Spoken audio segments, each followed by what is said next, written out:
Halo guys, apa kabar kalian semua? Mimin di sini bakal melanjutkan alur cerita Sword Star. Disclaimer dulu bahwa kemungkinan besar ada perbedaan antara novel dan versi Donghuanya, tapi alur cerita utamanya tetap sama. Jadi tanpa ragu, Mimin akan membawakan alur ceritanya. Rumah besar nomor 913 yang berdiri megah adalah milik Lo Feng sendiri. Begitu ia melangkah masuk ke dalam halaman rumahnya, perasaannya langsung berubah menjadi tenang, santai, seolah semua ketegangan selama perjalanan hilang begitu saja. Ada rasa nyaman yang hanya bisa ditemukan di tempat yang disebut rumah. Losa, ikut aku, perintah Lo Feng dengan suara tenang namun tegas. Baik tuan, jawab Murosa ceria dengan langkah ringan mengikuti di belakang Lo Feng. Di sisi lain, Mo Yuqingyan dengan patuh berjalan ke bangunan kecil di sisi gerbang utama. Itu memang tugasnya menjaga pintu. Namun, tak ada satupun dari mereka yang menyadari bahaya yang sedang mengintai dari kejauhan. Tepat di atas langit rumah besar itu, tersembunyi dalam bayangan ruang, berdiri seorang pembunuh legendaris, itu Ying Chang. Ia adalah ahli dalam siluman dan pembunuhan. Keahliannya dalam bersembunyi begitu tinggi, hingga bahkan Lo Feng dan Murosa yang terkenal memiliki kepekaan terhadap aura tidak merasakan kehadirannya.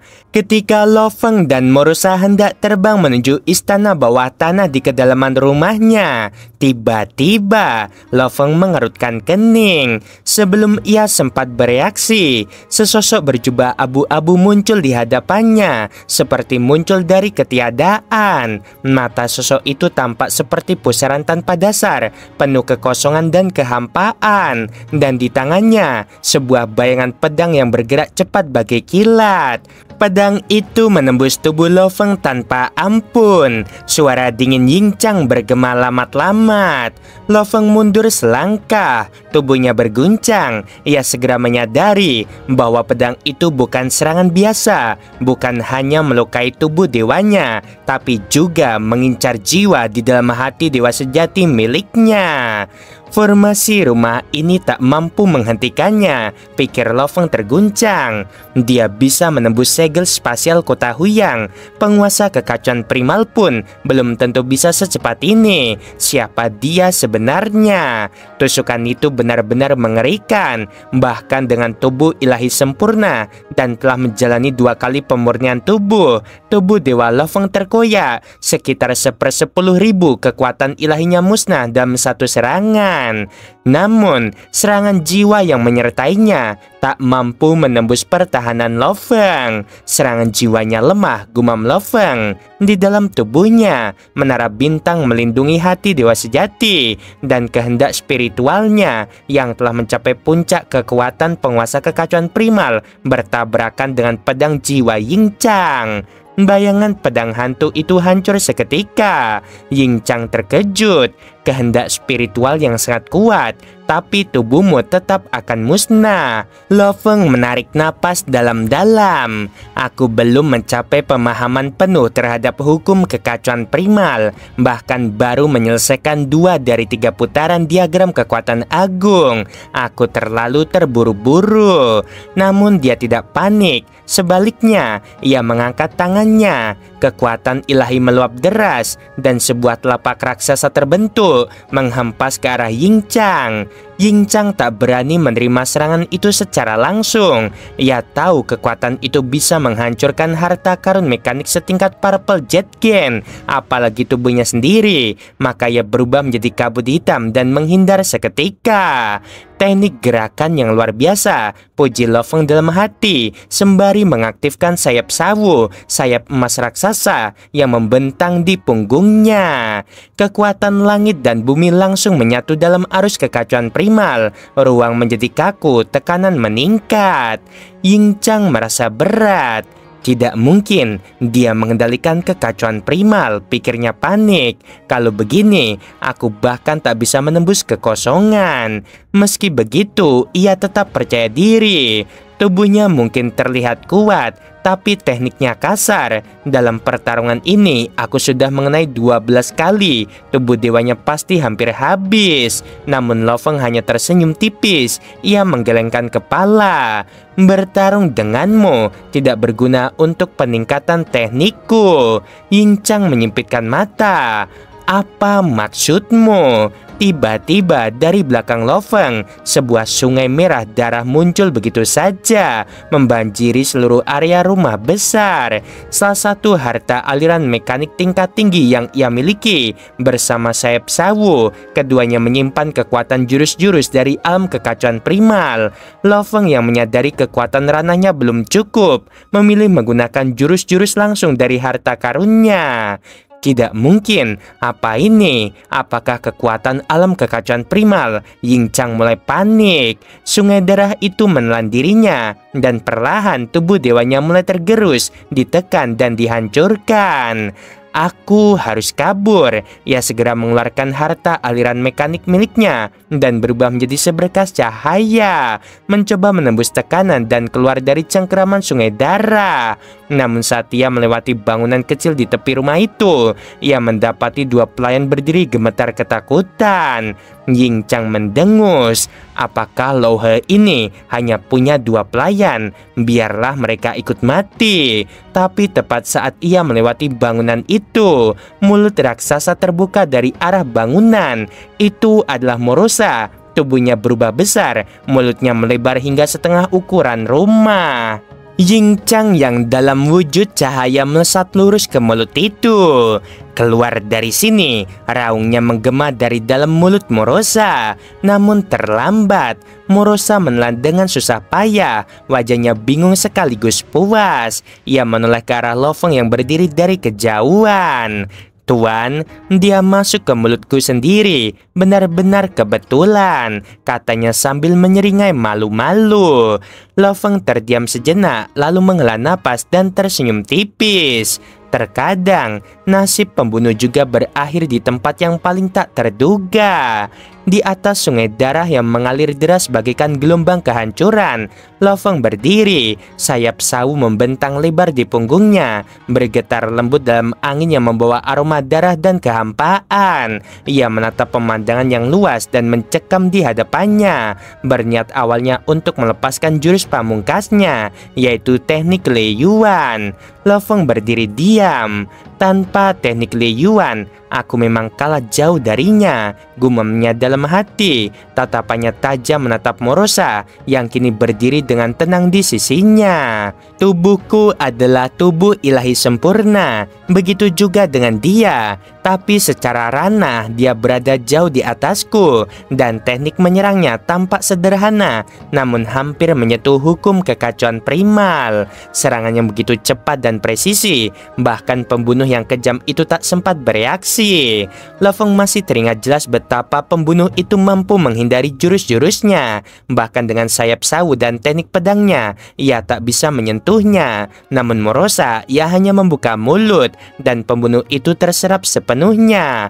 Tak ada luka, tak ada perlawanan. Pedang pembunuh itu mampu menembus tubuh ilahiku, tapi ketika mencapai mulut Morosa, tidak meninggalkan satu goresan pun. Lo Feng perlahan menghela napas. Kekuatan ini bukan sekedar kekuatan fisik. Ini pemahaman mendalam akan dao agung asal kehancuran. Ia tahu setiap kali Morosa menelan makhluk kuat, ia semakin memahami dao itu. Pemahaman yang kelak akan membawanya ke puncak kekuatan sejati. Morosa, kau adalah makhluk kehidupan sempurna, sedangkan aku mengolah diriku agar menjadi seperti itu. Ada perbedaan mendasar, tapi senyum tetap muncul di wajah Lo Feng. Tentu saja, akulah tetap tuannya. Dengan langkah ringan, Morosa menghampiri, ragu dan sedikit cemas melihat tuannya tersenyum tipis. Tuan, saya tidak melanggar perintah. Teknik yang saya gunakan itu semua teknik biasa, katanya cepat-cepat. Lo Feng menggeleng dan tertawa kecil. Aku tidak menyalahkanmu. Kau melakukannya dengan baik. Saat pertama datang ke tanah asal, Lo Feng memang sudah menekankan bahwa Morosa harus menyembunyikan identitasnya sebagai binatang sektor, meskipun harus mati sekalipun. Jika tidak, perhatian makhluk-makhluk menakutkan di tanah asal akan tertuju pada mereka. Tapi kali ini, semua yang dilakukan Morosa masih dalam batas kewajaran. Apa pembunuh itu benar-benar telah mati? Tanya Lo Feng. Begitu saya menelannya, dia langsung mati, jawab Morosa sambil mengangguk. Dia membawa pasan karma. Saya khawatir mungkin dia sempat mengirimkan informasi kekuatanmu sebelum mati. Tidak perlu khawatir. Lo Feng menepuk bahunya. Kalaupun dia berhasil mengirim pesan bahwa aku adalah dewa sejati abadi yang kuat, itu bukan masalah. Di tanah asal ada banyak yang seperti itu. Morosa menghela napas lega. Ia pun melambaikan tangan, dan seketika itu pula setumpuk barang muncul dari udara kosong. Senjata, artefak, dan pasir kosmik yang sangat langka. Lo Feng tak menolak. Ia menerima rampasan itu. Dalam pikirannya, Morosa memang akan terus berkembang, tapi dirinya, Lo Feng, masih membutuhkan banyak sumber daya untuk mengejar ketertinggalan dalam ranah. Kalau begitu, aku akan mengasingkan diri dulu, kata Morosa sopan. Baik, aku akan membawamu ke dalam menara bintang. Dan mereka pun menghilang dalam cahaya lembut. Di dalam lantai tersembunyi menara bintang, Morosa melihat dua tubuh terbujur diam. Itu Komandan Qian Yuchong dan Mei Wuqi. Tubuh dua dewa sejati abadi itu masih utuh, seolah waktu tak menyentuh mereka. Tuan bahkan menyimpan jasad mereka untukku. Tuan benar-benar memperhatikan, ucap Morosa tersenyum penuh hormat. Lo Feng hanya berdiri di samping. Ia tahu Morosa masih akan tumbuh, dan saat hari itu tiba, ia sendiri harus cukup kuat untuk melindunginya.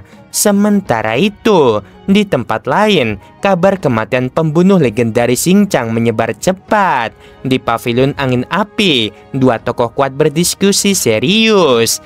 Apakah Ying Chang benar-benar tewas? Tanya Master Pavilion angin api terkejut. Bukankah dia terkenal karena daya tahan hidupnya? Pesan karmanya lenyap sepenuhnya. Dia mati di rumah gua milik Tuan Lo He, ujar sosok misterius berselimut kabut abu-abu. Mereka saling menatap dan satu nama mulai bergaung di benak mereka. Lo He, nama samaran Lo Feng di tanah asal. Dia bukan hanya kuat, dia menguasai teknik atau kekuatan yang bahkan aku tidak bisa baca, kata Master Pavilion itu. Kita harus lebih waspada. Di rumah guanya yang telah diperbaiki dengan domain kosmik kecil, Lo Feng duduk sendirian di puncak gunung. Ia minum perlahan, menikmati ketenangan setelah badai. Di dalam pikirannya, ia merenung. Tubuh dan kehendak aku unggul, tapi ranah inilah kelemahanku. Jika aku ingin menembus alam dewa kekacauan primal, aku harus memperkuat pemahaman akan hukum kekacauan.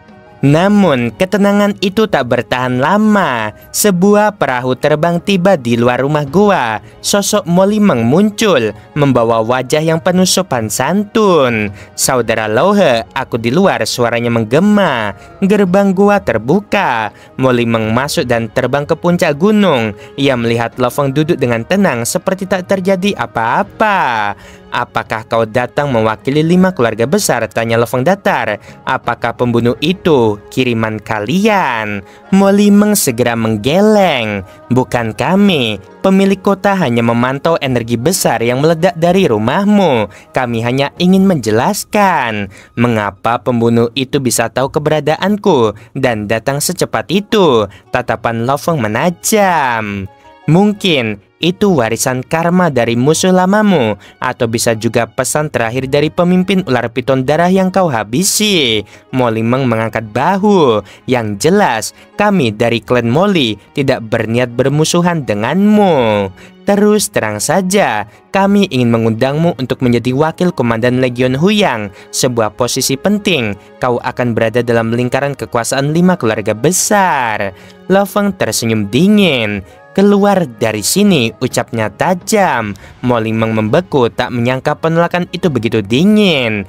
Aku paham, tapi kau harus tahu, keluarga-keluarga lain tak akan tinggal diam. Aku hanya ingin menghindari pertumpahan darah. Aku tidak butuh bantuan kalian, sahut Lo Feng. Mo Limeng menghela napas. Kalau begitu saya pamit, tapi ingat jika sesuatu terjadi, aku akan mencoba memberi peringatan. Dan ia pun pergi. Lo Feng kembali duduk, memandang langit tanah asal yang tak berujung. Di jantung kota Huyang, di aula besar kediaman penguasa kota, suasana mendadak berubah tegang. Para pemimpin tertinggi 5 keluarga besar yang dikenal sebagai inkarnasi kekuatan ilahi tengah berkumpul membicarakan satu nama yang belakangan ini membuat seluruh kota berguncang. Mo Limeng sudah kembali dari rumah Gua Lohe, lapor Komandan Mo Lisiao, mengenakan mahkota bertanduk ungu. Tatapannya tenang tapi penuh beban. Lohe menolak tawaran posisi wakil komandan Legion Huyang. Ia curiga pada percobaan pembunuhan yang terjadi baru-baru ini. Padahal itu adalah pangkat tertinggi yang bisa kami berikan, gumam penguasa kota Huyang mengerutkan dahi. Lebih tinggi dari itu hanya bisa ditunjuk oleh ibu kota kerajaan. Dia menolak kesempatan untuk tenang, ujar seorang tetua berambut putih sambil menggeleng perlahan. Dan dia tidak menerima niat baik kita, sahut Wu Qiulo, pemimpin klan Wu. Tubuhnya dilapisi sisik berwarna darah. Kami 2 keluarga kerajaan dan 3 keluarga kekacauan primal bahkan telah mundur setapak demi menghormatinya. Tapi kompromi mereka dianggap sepele. Bagi sebagian besar anggota keluarga besar, penghinaan seperti ini tak bisa dibiarkan. Kalau begitu, kita bayar orang luar untuk menghabisinya, ujar Wu Qiulo dengan nada dingin. Bahkan kalau tidak berhasil, cukup buat dia tidak berani keluar lagi, seperti Shu Weiyun. Namun Mo Lisiao segera menyela, jika kita gagal menghabisinya, justru kita menciptakan musuh berbahaya yang akan memburu kita diam-diam. Apakah kalian siap menghadapi itu? Sebuah keheningan menyelimuti ruangan. Ketegangan meningkat ketika pemimpin keluarga Meiwu mencoba membeli informasi terbaru tentang Lohe dari pavilion angin api. Dan disitulah segalanya berubah. 5.000 pasir kosmik hanya untuk satu informasi. Gumamnya tak percaya. Bukankah informasinya semalam hanya 100 pasir kosmik? Tanya si rambut putih dengan kaget. Bahkan info tentang Shu Weiyun cuma 500. Tambah Mo Lisiao wajahnya mulai pucat. Beli saja perintah penguasa kota. Kita lihat isinya. Saat informasi itu dibuka, suara pemimpin keluarga Meiwu terdengar berat, nyaris seperti gumamam nyeri. Dewa sejati abadi Yingchang tewas malam ini di dalam rumah Gua Lohe. Ruangan langsung membeku. Yingchang, bukankah dia pernah lolos dari pengejaran pasukan elit penguasa kekacauan primal? Tanya Mo Lisiao, matanya melebar. Dia kuat, punya banyak rahasia mekanik dan jurus-jurus kekacauan primal, tapi mati begitu saja. Gumam Wu Qiulo jelas terguncang. Sementara itu, di atas puncak gunung Lohe atau Lo Feng duduk santai di pavilion pribadinya. Tiba-tiba kapal terbang kembali muncul. Mo Limeng datang lagi, kali ini bersama 2 tokoh paling berkuasa di kota, yaitu Komandan Mo Lisiao dan penguasa kota Huyang. Lo Feng tak bangkit, ia hanya menyuruh pelayannya Mo Yuqingyan membuka pintu. Mereka bertiga memasuki pavilion dengan sikap hormat. Komandan dan tuan kota, 2 pejabat tertinggi, kini berdiri di hadapan Lo Feng yang masih duduk santai namun tajam. Suatu kehormatan bagi saya menerima 2 tokoh besar seperti kalian, ujar Lo Feng. Nadanya halus tapi menyimpan ketegasan. Silakan duduk. Penguasa kota membuka percakapan lebih dulu. Tuan Lohe, kami akui dalam kasus Mei Wuqi, kami salah. Kami terlalu membiarkan kesombongan berkembang. Tindakan Anda telah menyadarkan kami. Mo Lisiao ikut menimpali. Kami sepakat bila dewa sejati abadi dari keluarga kami kembali bertindak semena-mena, Anda berhak mengadili mereka sesuai hukum kerajaan Yu. Kami akan mendukung sepenuhnya.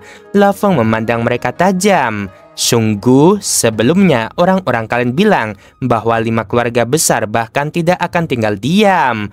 Mo Limeng di belakangnya terbatuk pelan, tak sanggup menatap.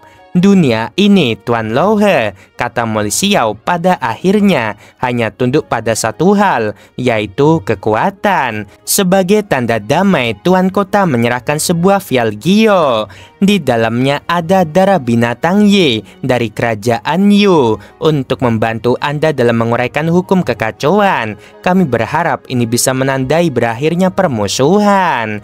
Lo Feng menyapu vial itu dengan kekuatan ilahinya. Hatinya tidak luluh, tapi ia tahu sekarang 5 keluarga besar telah menyerah.